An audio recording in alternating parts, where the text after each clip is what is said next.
Hi கேடி families, நான் தான் உங்கள் கெட்ட பையன் கேடி. இப்போ நம்ம என்ன டாப்பிக்கில் வந்திருக்கோன்னு பார்த்துக்கிட்டிங்கன்னா, முதல்ல இந்த லவ் ஃபெயிலியர் பற்றி சொல்கிறேன்னு சொல்லிட்டு ஸோ வீடியோ ஃபஸ்ட்டு இப்போ தான் இதுக்கு முன்னாடி ஒரு வீடியோ போட்டேன். எடுத்தோடனே இப்போ ரெண்டாவது இதுலேயே லவ் டாபிக் பற்றி பேசக்கூடாது. ஸோ அடுத்தடுத்து என்ன பேசலான்ற மாதிரி லவ் டாபிக் விட்டுருங்க. இப்போ வேறு ஒரு டாபிக் என்னென்னு பார்த்துக்கிட்டிங்கன்னா, அதான் இவ்வளோ தூரம் நான் போன வீடியோவில் சொல்லியிருப்பேன். இவ்வளோ தூரம் எனக்கு ஆசை இருந்துச்சு அது இதுன்ட்டு. இன்னமும் நான் அதுலேயே இவ்வளோ பேசாமல் விட்டேன், வீடியோ ரொம்ப லென்த்தாக போயிடுன்னு சொல்லிட்டு. ஸோ மீதி அதில் இருக்கிறது தான் பேச போகிறோம்.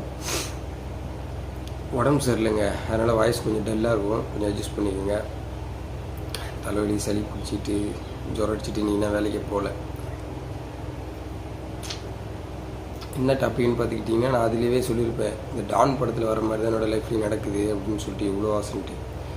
சில டைமில் எங்கள் ஊரில் நாங்கள் கேம் விளையாடுவோம், கிரிக்கெட்லேயும் சரி இவ்வளோ பசங்களை வச்சு விளையாடுவேன். சரி இவ்வளோ மேட்ச் தோற்றுருக்கேன், சில இம்பார்ட்டண்ட்டான மேட்ச்லாம் ஜெயிச்சிருக்கேன் சின்ன பசங்களை வச்சு.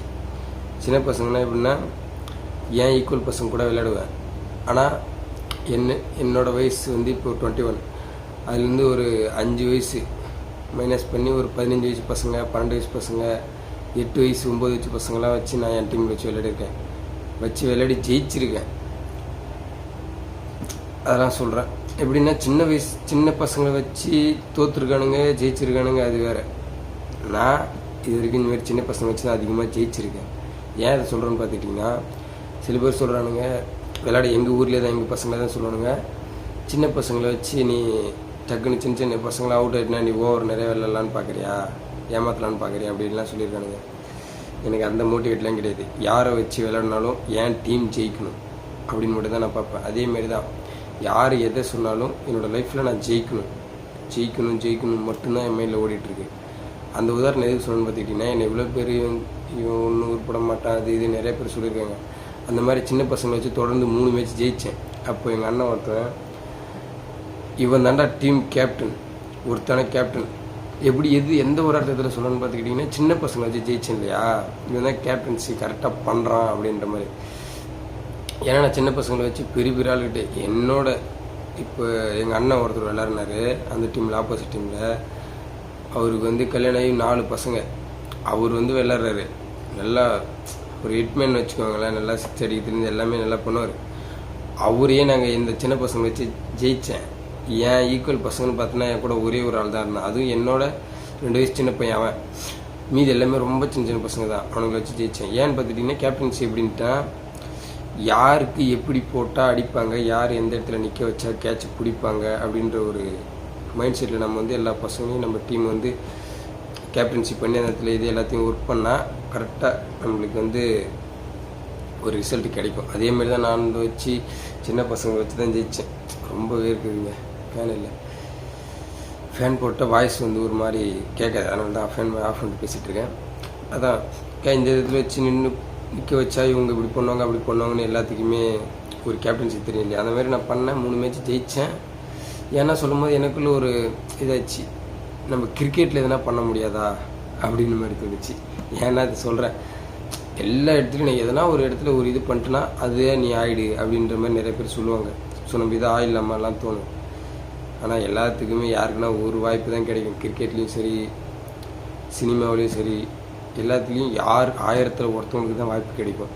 டான் படத்துலேயே சிவகார்த்திகேயன் சார் சொல்லியிருப்பார் அவங்க அப்பா கிட்ட, சினிமாவில் தோக்குற அந்த 999 பேர் தான் நீ பார்க்குற, ஆனால் அதில் நான் ஜெயிக்கிற அந்த ஒருத்தனை தான் பார்க்குறேன். அந்த மாதிரின்ற மாதிரி யார் ஜெயிக்கிறாங்க தோக்குறாங்களா, நான் ஜெயிப்புன்ற ஒரு மன நம்பிக்கையில் போயிட்டு என் சின்ன பசங்களை வச்சு ஜெயிக்கணும்னு நினச்சிட்டு விளாட்னேன். 3 மேட்சுமே தொடர்ந்து ஜெயித்தேன். என் அண்ணங்காரன் சொன்னான், இது மாதிரி இதாண்டா இவன் பண்ணுறதாண்டா கேப்டன்சி அப்படின்னு சொல்லிட்டு. என் மனசுக்குள்ளே எனக்கா ஒரு இது, நம்ம கரெக்டாக தான் பண்ணுறோம் போல், அப்போ நம்மளும் கிரிக்கெட்டில் எதுவும் பண்ண முடியாதா, பண்ணலாமே அப்படின்ற மாதிரிலாம் தோணுச்சு. அதுமாதிரி தான் சில வாழ்க்கையிலையும் யார் எதை சொன்னாலும் சில பேர் நினச்சிக்கலாம் ஆப்போசிட்டில் இருக்கிறவங்க, இவனால் இது முடியாதுன்னு. நீ முதல்ல முயற்சி பண்ணு, முடியுமா முடியாதுன்னு எதிர்காலம் உனக்கு பதில் சொல்லுவேன். எல்லாத்துக்குமே எல்லா பசங்களுக்குமே தான் சொல்கிறேன். கண்டிப்பாங்க ரிசல்ட் கண்டிப்பாக கிடைக்கும். நான் சின்ன பசங்களை வச்சு ஜெயிச்சுன்னு சொல்லியா, அதுமாரி தான் கண்டிப்பாக ரிசல்ட்லாம் இருக்குது. யாரும் எந்த ஒரு விஷயமே நடக்கணும்னா ஃபஸ்ட்டு முயற்சி பண்ணுங்கள்.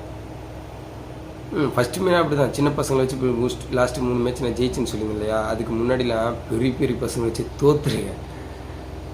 அப்போ எனக்கு தெரியும் நம்ம எதனால் தப்பு பண்ணுறோம், எதனால் தோக்குறோம் அப்படின்ட்டு. அதெல்லாம் தெரிஞ்சு அந்த பெரிய பசங்க இருக்கிற இடத்துல சின்ன பசங்களை வச்சு நம்ம ஜெயிச்சு பார்ப்போமே அப்படின்னு சொல்லிட்டு வச்சு விளாட்னா ஜெயித்தேன். அவ்வளோதான். அதனால தான் சொல்கிறேன், யாருமே ஒரு விஷயம் நீங்கள் முன்னாடி வரணும் அப்படின்னா முதல்ல முயற்சி பண்ணுங்கள். முயற்சி பண்ணால் கண்டிப்பாக அதுக்கு ரிசல்ட் கண்டிப்பாக இருக்குது. எல்லாருக்குமே தெரிஞ்ச விஷயம் தான். நான் திரும்ப சொல்கிறேன், முயற்சி பண்ணால் அதுக்கு ஒரு ரிசல்ட் கிடைக்காம கிடையவே கிடையாது. கண்டிப்பாக ஃபஸ்ட்டு முயற்சி பண்ணும்போது தோப்பீங்க எல்லாருமே. நானே கூட நிறைய தடவை தோற்றுருக்கேன் எல்லா விஷயத்துலையுமே. அப்புறமா நிறைய விஷயத்தில் ஜெயிச்சிருக்கேனே. இந்த கிரிக்கெட் கேமாக இருக்கட்டும், இவ்வளோ இது இருக்குது. இது மொபைல் ஃபோனில் பப்ஜி விளாடுவேன். ஃபஸ்ட்லாம் டீம் மேட்ச் கூப்பிடுவானுங்க. நான் தான் சொல்கிறேனே, நான் பாட்டு தான். ஃபஸ்ட்லாம் சரியாக அடி வாங்குவேன். இப்போது என்னை அடித்தவனுக்கு ஒரு தடவையாவது நான் ரிவெஞ்சு கொடுத்தேன்னா அது எனக்கு பெருமை. ஏன்னா அத்தனை தடவை தோற்று நான் ஒரு தடவை ஜெயிச்சிருக்கேன், எனக்கு கெத்து. அவன் அத்தனை தடவை ஜெயிச்சு ஒரு தடவை தோற்றுட்டுமே அவனுக்கு இதுதான். அதான் சொல்கிறேன், சிம்பிளாக சொல்லணும்னா எப்படி சொல்கிறது, தோற்றுக்கிட்டே இருக்கிறவனுக்கு ஜெயிச்சா பெருமை, ஜெயிச்சிட்டே இருக்கிறவனுக்கு தோற்றுனா அவமானம். அவ்வளோதாங்க, சிம்பிள். எல்லார் லைஃப்லையும் இதே தான். எல்லோரும் இதை மெயின்டைன் பண்ணிக்கோங்க. யாரும் கீழேலாம் கிடையாது, யாருக்கு யாரும் மேலேயும் கிடையாது. இது வந்து ஏதோ ஒரு ஸ்பீச்சில் யாரோ சொல்லியிருப்பாங்க, பார்த்தேன். பட் ஆனால் யாருக்கு சரி ஞாபகம் இல்லை. ரஜினி சாரை யாரோ சொல்லுவார்னு நினைக்கிறேன். அதான், யாருக்கு மேலேயும் கிடையாது, யாருக்கு கீழேயும் கிடையாது. நம்ம தனி ரகம். தனுஷ் சாரே யாரோ சொல்லுவார், சரியாக ஞாபகம் இல்லை, சாரி தப்பாக சொல்லியிருந்தா சொல்லுவாங்க. அந்த இதெல்லாம் எல்லாமே ஞாபகம் வரும். எல்லாமே ஓகே தாங்க. எல்லாம் நம்ம லைஃப்பில் நம்ம முயற்சி பண்ணுறதுல தான் இருக்குது. யாரையுமே தப்பு சொல்லக்கூடாது, நம்மளும் யாரும் தப்பு சொல்லக்கூடாது. நீ எப்போ அப்படி சொல்லுவேன் என்ன அப்படின்ட்டு. அவங்க சொல்கிறாங்களா, உன் முன்னாடி நான் வாழ்ந்து காட்டுறேன்டா அப்படின்னு சொல்லிட்டு போகணும். அதான் சொல்கிறேன், யாருக்கு கீழேயும் கிடையாது, யாருக்கு மேலேயுமே கிடையாது. எல்லாமே ஈக்குவல் தான், இல்லை தனி ரகம் தான். அதனால தான் சொல்கிறேன், எல்லாருமே முதல்ல முயற்சி பண்ணுங்கள். கண்டிப்பாக எல்லாத்துக்குமே ரிசல்ட் கிடைக்கும். யாரும் முயற்சி பண்ணாமல் இருக்காதிங்க. ஒரு விஷயம் உங்களுக்கு வேணும்னா அந்த விஷயத்துக்கு நீங்கள் முயற்சி பண்ணிக்கிட்டே இருங்க. அது லவ்வாக இருக்கட்டும், இல்லை எதனா ஒரு ஃபேஷனாக இருக்கட்டும், இல்லை நீங்கள் எதனா ஒரு தொழிலில் முயற்சி பண்ணுறீங்கன்னா, எல்லாத்துக்குமே சொல்கிறேன், லவ்வாக இருந்தால் அந்த பொண்ணை போய் பார்க்குறதுக்கு ஐயோ இப்படின்ட்டாலே அப்படின்னு சொல்லிட்டு பேசாமல் இருந்துடாதீங்க, பார்க்காம இருந்துடாதீங்க. திரும்ப போய் பேசுங்க, பாருங்கள். அப்போ தான் கண்டிப்பாக உங்களுக்கு கிடைப்பான். அடுத்து தொழிலையும் சரி, இந்த தொழில் ஃபஸ்ட்டு ஆரம்பித்து லாஸ் ஆகிடுச்சுன்னா திரும்ப விட்டுறக்கூடாது. திரும்ப முயற்சி பண்ணணும். அப்போ தான் அதுக்கான ரிசல்ட் நம்மளுக்கு கிடைக்கும். அடுத்து என்னென்னு பார்த்துக்கிட்டிங்கன்னா, இப்போ எங்கள் வீட்டில் என்ன சொல்லிகிட்டு இருக்காங்க, எங்கள் அம்மா வந்து என்னை வெளிநாடு கிளம்ப சொல்லிகிட்டு இருக்காங்க. எங்கன்னு பார்த்துக்கிட்டிங்கன்னா, இப்போ வந்து எங்கள் சித்தப்பாவோட மச்சான், எனக்கு மாமா தான் வேணும். அவர் வந்து வெளிநாட்டில் இருக்கார், மலேசியாவில். என்னை அங்கே போக சொன்னாங்க. நான் அவர்கிட்ட ஃபோன் பண்ணி விசாரித்த போது இதுமாரி எப்படி என்னன்னு கேட்கும்போது, இல்லை நீ இங்கே வேணாம், சிங்கப்பூர் போ. ஏன்னா இங்கே வந்து நம்ம தமிழ்நாட்டு காசுக்கு இங்கே வந்து காசு கம்மி, டாலர்லாம் கம்மி, நீங்கள் வர்றது வேஸ்ட்டு தான், நானே இங்கே ஒரு மாதிரி கஷ்டப்படுறேன் அப்படின்ற மாதிரி சொன்னார். அதை நான் எங்கள் அம்மாட்ட சொன்னேன். அடுத்து எங்கள் அம்மா, நீ எங்கே வேணால் போ, ஒன்றும் பிரச்சனை இல்லை, அவனை பணம் கட்டி அனுப்பி வைக்கிறேன். ஏன்னா எங்கள் வீட்டில் கடை இருக்குது, ஏதாவது சொல்லியிருக்கேன், கடை இருக்குது. அதெல்லாம் அடிக்கணும்னா ஒரு 2-3 வருஷம் போய் நான் கண்டிப்பாக வெளிநாட்டில் வேலை செஞ்சால் கண்டிப்பாக அடிச்சிடணும்னு நம்பிக்கை இருக்குது. அதனால் ஒரு வெளிநாட்டுக்கு போக சொல்லிட்டு எங்கள் அம்மா சொல்லிகிட்டு இருக்காங்க.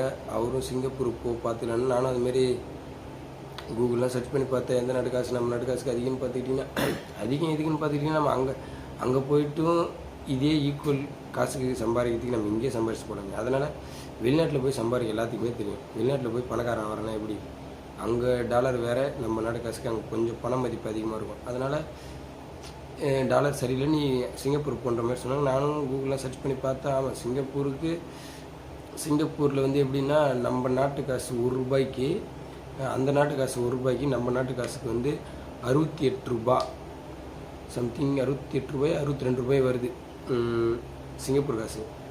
மலேசியா காசு வந்து அந்த நாட்டு காசுக்கு ₹1, நம்ம நாட்டு காசுக்கு 18 ரூபா தான் வருது. ஸோ அப்படியே நம்ம கணக்கு பண்ணி பார்த்து ஈக்குவல் பண்ணாலும் 150 ரூபா ஒரு நாள் சம்பளம்னு வச்சுக்கோங்களேன். 150 ரூபான்னா ஒரு எவ்வளோ, சம்திங் ஒரு 600 ரூபாய் 700 ரூபாய் கிட்ட வரும். அது அவ்வளோ நான் கால்குலேட்லாம் பண்ணி பார்க்கல. இதே சிங்கப்பூர் காசுக்கு பார்த்துக்கிட்டிங்கன்னா, கொஞ்சம் ஒரு நாளைக்கு 150 ரூபா சம்பளம் ஆனால் ஒரு நாளைக்கு ஒரு 5000 ரூபா கிட்ட தொடுன்னு நினைக்கிறேன். அந்த மாதிரி தான் எல்லாமே. வெளிநாட்டில் போய் சம்பாதிக்கணும் எல்லாம் அப்படி தான். மோஸ்ட்லி இப்போ வந்து பாருங்கள், ஜம்மு காஷ்மீர் பக்கத்தில் இருக்குது. இப்போ நான் இருக்கிற பஞ்சாப்பு, அதில் வந்து யார் எங்கே போய் பார்த்தாலும் நான் வேலை செய்கிற இடத்துல போய் எல்லா இடத்துலையும் பார்த்தாலும் எல்லாருமே கனடா, அப்புறம் வந்து ஆப்கானிஸ்தான், யூஎஸ்ஏ, யூஏ எல்லா இடத்துலையுமே இருக்காங்க. எல்லாமே வெளிநாட்டில் போய் சம்பாதிச்சு தான் இங்கேயே வந்து செட்டில் ஆகிருக்காங்கன்ற மாதிரி எனக்கு தோணுது. ஏன்னா எல்லா இடத்துலையுமே நான் பார்த்து எல்லாமே வெளிநாட்டில் தான் இருக்காங்க. ஸோ அதை வச்சு தான் சொல்கிறேன், யாருமே எந்த ஒரு விஷயத்துலையுமே முயற்சி பண்ணாமல் இதனால் முடியலன்னு சொல்லாதீங்க. நானே ஃபஸ்ட்டு இதுமாரி யூடியூப்பில் வீடியோ போடுறதுக்கெலாம் ஃபஸ்ட்டு போடுவேன், இது ரீச் ஆகிற மாதிரி தெரியாது அப்படியே நான் வீடியோ போடாமலே விட்டுருவேன். அது என் மனசுல தோணும், ஐயோ நம்ம ரீச் ஆகலையே அப்படின்னு சொல்லிட்டு. அதுக்கப்புறம் தான் தெரிஞ்சிச்சு, கற்றுக்கிட்டேன் வீடியோ போட்டால் தான் ரீச் ஆக முடியும்ட்டு. அந்த மாதிரி ஷார்ட்ஸ் வந்து நான் இன்ஸ்டாகிராம் ஷார்ட்ஸ் எல்லாத்தையுமே போட்டுக்கிட்டே இருந்தேன். ஓரளவுக்கு ரீச் கிடச்சிது. இப்போ இதுக்கு முன்னாடி போட்ட வீடியோ போட்டேன், உண்மையாகவே சொல்கிறேன். அந்த ஷார்ட்ஸ் வந்து மொத்தமாக நான் 160 வீடியோ அப்லோட் பண்ணியிருக்கேன் யூடியூப்பில். அதில் வந்து 158 159 ஷார்ட்ஸ் மட்டுமே போட்டிருக்கேன். வீடியோ ஒன்று ஃபஸ்ட்டு போட்டிருப்பேன். இப்போ இதுக்கு முன்னாடி போட்ட லாங் வீடியோ போடுறதுக்கு மட்டுமே 80 சப்ஸ்கிரைபர்ஸ் மட்டும் எனக்கு இன்க்ரீஸ் ஆகிருக்காங்க. அதனால் எனக்கு நம்பிக்கை இருந்துச்சு. ஸோ இனிமேல் நம்ம கண்டினியூஸாக வீடியோஸ் போட்டால் கண்டிப்பாக ரீச் ஆகலாம் அப்படின்ற ஒரு நம்பிக்கை தான் இப்போ உங்கள் முன்னாடி உட்காந்து பேசிகிட்டு இருக்கேன். அதான் சொல்கிறேன், முயற்சி பண்ணுங்கள். கண்டிப்பாக அது ரிசல்ட் இருக்குது. யாரும் இல்லைன்னு நினைக்காதீங்க. முயற்சி பண்ணாமல் இல்லைன்னா இல்லை தான், முயற்சி பண்ணிவிட்டு சொல்லுங்கள் வேணாம் இல்லைன்னு சொல்லிட்டு. எல்லாருக்குமே கிடைக்கும், அது எல்லாத்துக்குமே தெரியும். ஸோ எல்லாருமே முயற்சி பண்ணுங்கள், யாரும் முயற்சி பண்ணாமல் இருக்காதீங்க. கண்டிப்பாக என்னோடய லவ் ஸ்டோரி, பிரேக்கப் ஸ்டோரி எல்லாத்தையுமே சொல்கிறேன். இப்போவே சொல்லியிருப்பேன், 2வது வீடியோலேயே எடுத்தோடனே சொல்லிடக்கூடாது இல்லையா? அதனால் போக நிறைய வீடியோ பேசிவிட்டு கண்டிப்பாக சொல்கிறேன். இதான் நான் உங்களுக்கு ஷேர் பண்ணி நினச்சேன். இந்த வீடியோ ஒரு 10 நிமிஷத்துக்குள்ளே முடியலன்னு பார்த்தேன். ஏன்னா சிம்பிளாக எவ்வளோ இது விஷயம் அதிகமாக இல்லை. ஸோ சிம்பிளாக சொல்லி முடிச்சிடலான்னு சொல்லிட்டு இந்த வீடியோ உங்களுக்கு நான் அப்லோட் பண்ணுறேன். பாருங்கள், புதுசாக வீடியோ பார்க்குறவங்க எல்லாருமே கண்டிப்பாக ஷேர் பண்ணுங்கள், லைக் பண்ணுங்கள், உங்கள் ஃப்ரெண்ட்ஸுக்கெலாம் ஷேர் பண்ணி விடுங்க, கமெண்ட் பண்ணுங்கள். கண்டிப்பாக எதனா ஒன்றுனா புதுசாக வீடியோ பார்க்குறவங்க எல்லாருமே சப்ஸ்கிரைப் பண்ணிக்கோங்க. என்னோடய சேனலை சப்ஸ்கிரைப் பண்ணிட்டு பெல் ஐக்கானை தட்டி விட்டு ஆளில் போட்டுக்கோங்க. நான் இனிமேல் வீடியோ போடுற எல்லா வீடியோவுமே உங்களுக்கு நோட்டிஃபிகேஷன் வந்துடும். இவ்வளோ தான் இந்த வீடியோ இந்த இடத்துல எண்ட் பண்ணிக்கிறேன். பாய் கேடி ஃபேமிலி.